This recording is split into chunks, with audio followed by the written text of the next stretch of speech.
लोकांचं माइंडसेट अजूनही नोकरीचंच आहे. व्यवसायाचं कधी होणार? आज किती घरात एकच गोष्ट ऐकायला मिळते, बाळा अभ्यास कर, चांगली नोकरी मिळव. अरे पण कोणी सांगत नाही त्या बाळाला की बाळा शिक आणि स्वतःचा धंदा कर. रोज लाखो लोक पेपर देतात, नोकरीसाठी रांगेत उभे राहतात, पण शेवटी हातात काय येते? तुटलेली आशा.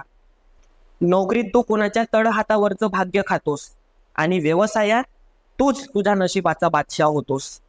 लोकांना आजही वाटतं की सेफ आहे नोकरी, पण रोज जे लाखो लोक बेरोजगार होतात त्यांचं काय? नोकरीत तू पगार मिळवतोस, पण व्यवसायात तू स्वतःची ओळख स्वतः निर्माण करतोस.